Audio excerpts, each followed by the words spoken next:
თელავში სკვერისა და ქუჩების რეაბილიტაცია მიმდინარეობს. ქალაქებისა და კურორტების განვითარების პროგრამის ფარგლებში გრძელდება ურბანული ინფრასტრუქტურის განახლება. დასკვნით ეტაპზე არის ძმები პაპუაშვილებისა და ბალაჯიშვილის ქუჩებისარეაბილიტაციო სამუშაოები. ასევე გრძელდება სოლომონ ლეონიძის, გვირაბისა და ვაჩნაძის ქუჩების აღდგენა.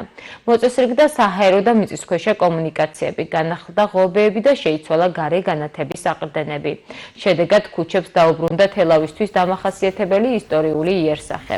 ვაჟა-ფშაველას სახელობის დრამატული თეატრის მიმდებარედ კი სკვერი განახლდება და თანამედროვე პიაცის ტიპის დასასვენებელი სივრცე მოეწყობა.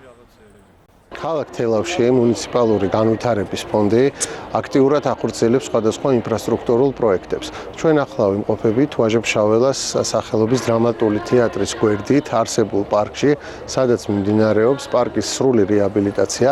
ამ ეტაპზე შესრულილი არის მიწისქვეშა კომუნიკაციები, მიმდინარეობს საფეხმავლო ბილიკების დაგება, ასევე მოწყობილია სარწყავი სისტემა და მიმდინარეობს მშენებლობა კომერციული სივრცეების. დღეისათვის თელავში ნამდვილად ძალიან კარგი პროექტები განხორციელება მიმდინარეობს, რომელიც ჩვენ თელავს ალამაზებს და ძალიან ახლო მომავალში, როგორც ვიცით, თავდება ზოგიერთი პროექტი, როგორც ჩვენ ახლა სადაც ვიმყოფებით თელავის შუაგულში არის პარკის მშენებლობა, რეაბილიტაცია, რომელიც ახლო მომავალში დამთავრდება, ასევე აგერ მოპირდაპირე მხარეს ერეკლეს გალავანთან ხდება, კიდევ აუცილებლად განხორციელდება ბაღის რეაბილიტაცია, რაც საბოლოო ჯამში თელავის ცენტრალურ ნაწილს ძალიან გაალამაზებს და ძალიან მოუხდება.